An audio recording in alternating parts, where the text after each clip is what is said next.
pers yang saya pegang teguh. Maka dari itu izin untuk kemudian berkenan lah bicara. Itu yang saya sampaikan. Ya prinsipnya bahasanya saya lupa, tapi itu yang saya ulang, saya resonansikan berkali-kali di media sosial. Mungkin teman-teman ikut terus dan melihat saya kalau bahasanya dalam tanda kutip menggosok dan sebagainya. Tapi lepas dari itu semua, saya tetap menghargai beliau sebagai seorang aparat kepolisian, teman-teman. Sebagai aparat kepolisian, ya. Apapun itu, dia masih mengikuti code of conduct-nya, pedoman kerjanya lah. Artinya dia kan nggak boleh ngomong sembarangan soal ini ya, karena dia kan punya atasan, dia punya wibawa institusi yang harus dia jaga dan lain sebagainya gitu loh ya. Sekalipun bahwa seharusnya dia mengklarifikasi itu sifatnya secara personal sebagai ayah korban, dia juga punya hak untuk itu. Makanya makanya itu yang kita sekarang dalami gitu. Apa betul ada misconduct dalam kasus ini? Apa betul ada misconduct dalam apa yang ia lakukan? Itu semua saya tanyakan. Dari penangkapan, dari pertemuannya dengan Aib dan Dede, semua kok saya tanyakan. Dan ya, nanti kalian saksikan aja nanti.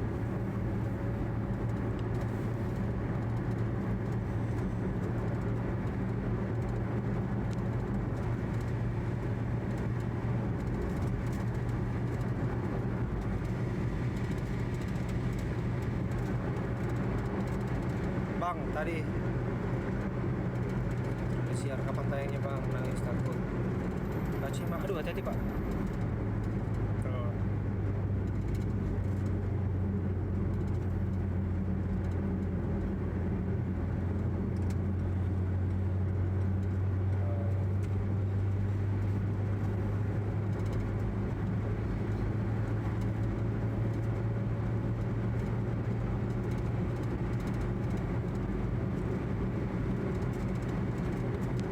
Setelah saya wawancara tadi teman-teman, dan tayangannya ditayangkan di iNews dan cuplikannya naik di iNews, ada salah satu purnawirawan jenderal yang menelpon saya. Teman-teman mau tahu siapa purnawirawan jenderal yang menelpon saya, teman-teman?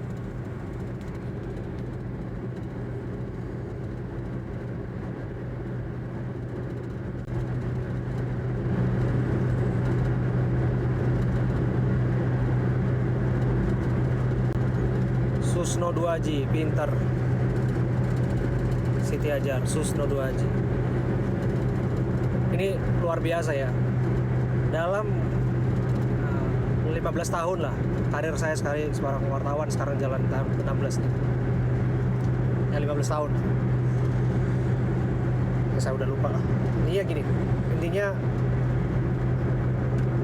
beliau menyampaikan, tadi saya kaget, saya ditelepon, dia bilang, Abraham, saya baru lihat wawancara kamu dengan Pak Rudiana. Luar biasa apa yang kamu kerjakan. Saya tahu itu tidak mudah. Kamu selalu berjuang, kamu selalu melakukan yang terbaik, dan kamu selalu yang pertama dan terdepan. Dan apa yang tidak bisa dilakukan oleh orang banyak, kamu bisa lakukan itu. Saya yang tadi udah lelah, udah ngantuk, saya yang betul-betul sudah semacam kehabisan energi nih teman-teman. Luar biasa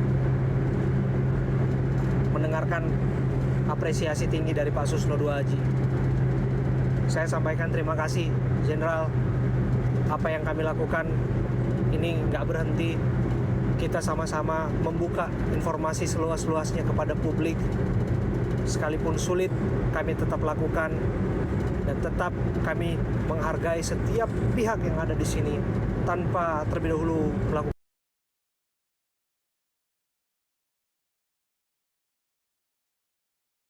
penghakiman dan menghakimi dan sebagainya.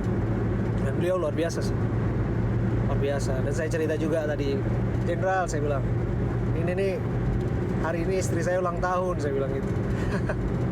Wah, selamat ulang tahun, dia bilang. Dan dia cerita, kamu tuh anak kamu lahir, kamu ke Cirebon. Istri kamu ulang tahun, kamu ke Cirebon. Istri kamu hamil, kamu ke Cirebon gitu. Dan ini agak haru bagi saya sebenarnya teman-teman, karena nggak mudah untuk melakukan kerja-kerja ini teman-teman. Nggak mudah kalau nggak dapat dukungan dari banyak pihak.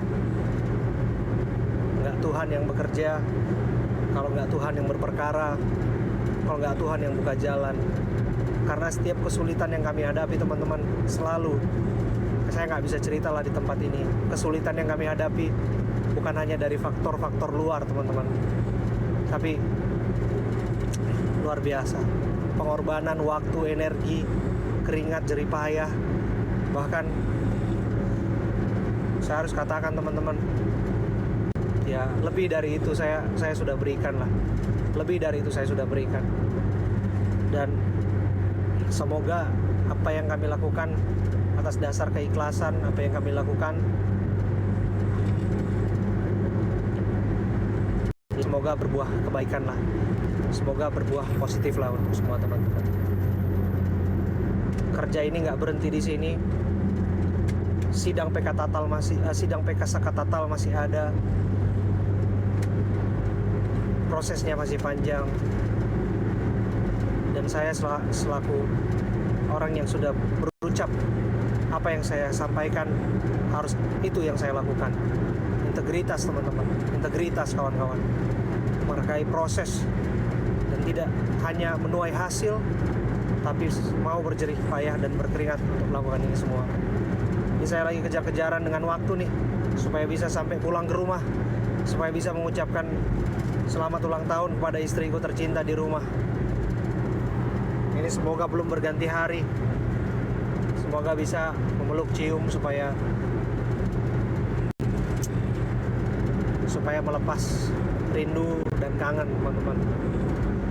Memeluk anak dan anak-anak di rumah, bayi di rumah, itu yang ingin saya lakukan sekarang di tengah lelahnya ini semua kawan-kawan.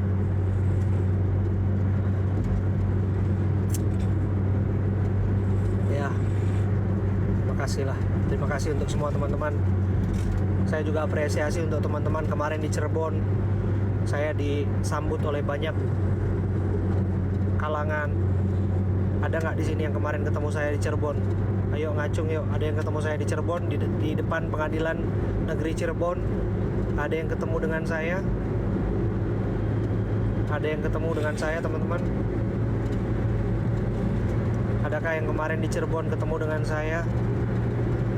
Kalian tahu apa yang saya mulai, kalian tahu apa yang saya lakukan. Bukan untuk sensasi, bukan. Saya mengincar substansi teman-teman. Saya hadir di situ. Saya pindahkan studio The Prime Show. Saya pindahkan studio The Prime Show ke halaman kota Cirebon, ke Pengadilan Negeri Cirebon, teman-teman. Saya berikan kesempatan kepada Peggy Setiawan sebagai presenter di program saya, dan kemudian saya juga geser studio The Prime Show Pengadilan Negeri Cirebon teman-teman, untuk mengawal sidang PK Saka Tatal. Teman-teman bisa menilai komitmen itu. Teman-teman bisa menilai apa yang kami lakukan. Kami nggak minta untuk dihargain, nggak ya teman-teman ya. Kami nggak merasa paling hero, paling pahlawan di balik ini semua. Tidak teman-teman, nggak boleh kita merasa paling hero, nggak boleh kita merasa paling berjasa, nggak boleh kita merasa paling ingin dihargai dari ini semua teman-teman. Apa yang sudah kami berikan, jangan berhitung teman-teman, jangan pamrih atas apa yang sudah diberikan. Jangan merasa paling punya kontribusi besar dalam kasus Vina Eki teman-teman. Jangan teman-teman, nggak boleh kita seperti itu. Jangan seperti itu ya. Ini masukan aja, saran bagi siapapun di luar sana ya teman-teman. Kalau benar-benar ikhlas, katakanlah dengan ikhlas, lakukanlah dengan ikhlas. Masyarakat menilai kok, semua orang menilai, dan keikhlasan itu bisa dilihat dan bisa dinilai teman-teman. Orang bisa melihat kok. Ada orang yang mau cari panggung dan cari sensasi, tapi ada orang yang betul-betul dan sungguh-sungguh dari awal kasus ini supaya benar-benar bisa diungkap. Teman-teman, jangan merasa paling ingin dihargai. Kemarin ya, saya disalami, saya diapresiasi sama ibu-ibu, saya diapresiasi oleh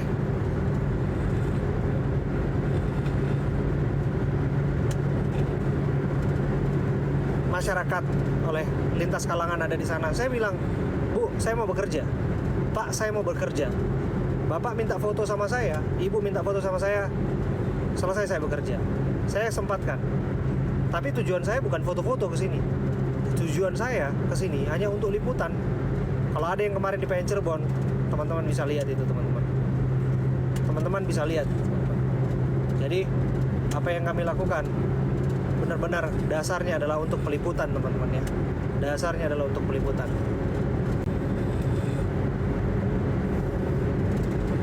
Saya menghargai tiap ibu-ibu yang bapak-bapak, siapapun yang Mas Abraham, ayo minta foto segala macam, boleh Pak, boleh, dan lain sebagainya. Tapi saya tetap ingatkan kepada teman-teman, mohon maaf ya Pak, Bu, kami juga berkejaran dengan waktu, kami juga harus bekerja untuk mencari informasi, kami juga harus mengutamakan profesi.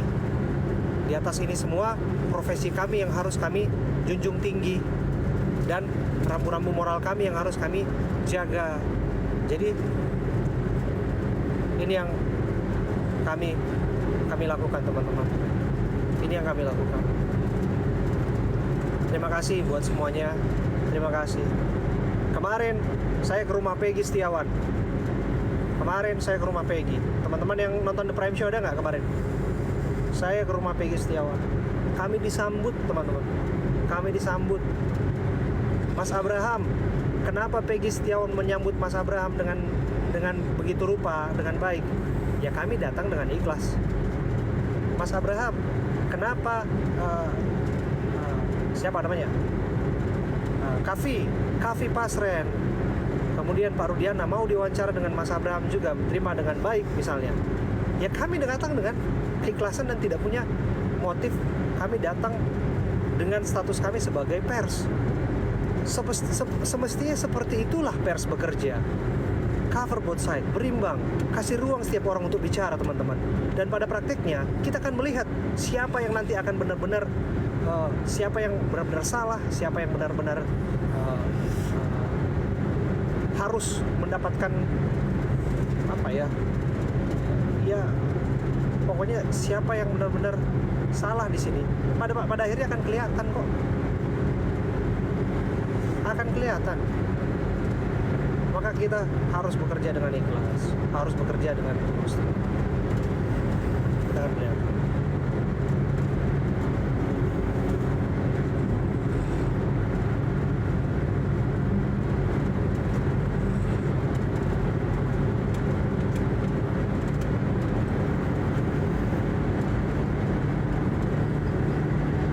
Kalau saya nggak percaya kecelakaan tunggal, Bang. Anda nggak percaya kecelakaan tunggal. Kalau Anda nggak percaya kecelakaan tunggal, menurut Anda siapa pelakunya?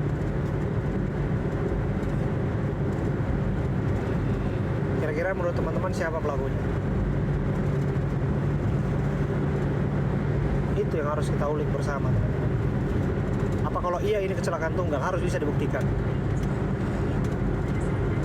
Harus bisa kita buktikan. Jangan sampai menghukum orang yang tidak bersalah. Betul. Saya datangi tempatnya, saya lihat tempatnya. Saya punya keyakinan dalam diri saya sendiri yang saya nggak bisa publikasi sama teman-teman, karena saya masih menjaga nilai-nilai yang ada dalam diri saya, teman-teman.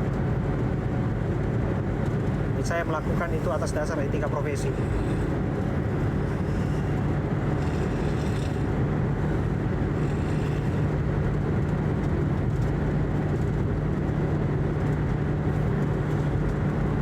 CCTV, saya tadi tanyain kepada Ibu Rudiana.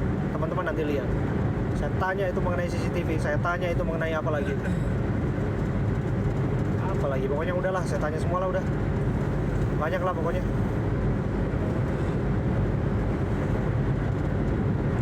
Intinya nggak mudah, teman-teman. Tapi yakinlah, bahwa kalau kita memulai dengan ikhlas pasti akan berbalik kebaikan buat kita semua. Terima kasih untuk semua teman-teman yang mendukung.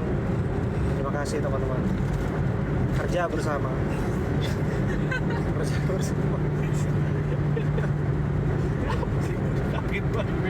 Abang Abraham nggak capek ngurusin kasus Vina ini. Nih ya, baru mau narik. saya ini minggu depan nih sebetulnya saya pengen sekali, kalau dari hati saya tuh pengen, aduh udah deh gitu, malah saya lagi nyorotin tuh satu kasus yang di Depok lagi rame tuh. Ada yang tahu nggak kasus di Depok lagi rame? Kasus damkar di Depok yang sampai gereja terbakar. Disebutkan ya, diduga ya, ini patut diduga bahwa ini karena kurang pantasnya, kurang propernya alat-alat damkar yang ada di sana. Nih, ini juga saya mau kawal nih. Terus terang, saya mau kawal. Saya mau kawal itu kasus. Teman-teman, itu tempat ibadah, itu gereja teman-teman ya. Kita menghargai hak-hak orang teman-teman semua untuk beribadah. Saya seorang Nasrani. Saya seorang yang beribadah di gereja. Hal yang sama saya nggak akan berharap terjadi pada tempat-tempat dan rumah ibadah lainnya, masjid, pura, dan lain sebagainya, sampai terhangus terbakar. Hanya diduga karena kurang mantapnya alat-alat yang digunakan. Nah, itu saya mau telusuri. Itu saya akan telusuri teman-teman. Itu saya mau jajaki. Semoga teman-teman yang sepakat itu saya jajaki. Mohon dukungannya teman-teman. Saya terus terang nih bolak-balik Cirebon udah kerasa juga nih. Ini teman saya nih yang belakang nih. Ini udah demam nih satu nih. Si camper saya nih. Man, lu masih demam nggak? Mules. Tapi lu udah aman kan? Udah aman. Kemarin dia udah demam. Kemarin sampai tiduran aja di mobil muntah-muntah. Aduh, kasihan banget sih saya sama teman-teman. Satu lagi udah gejala tumbang.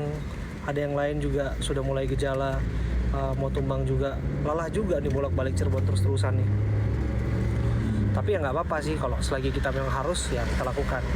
Tapi apakah ini satu-satunya kasus yang harus kita perhatikan? Nggak, kawan-kawan. Banyak kasus yang harus kita perhatikan.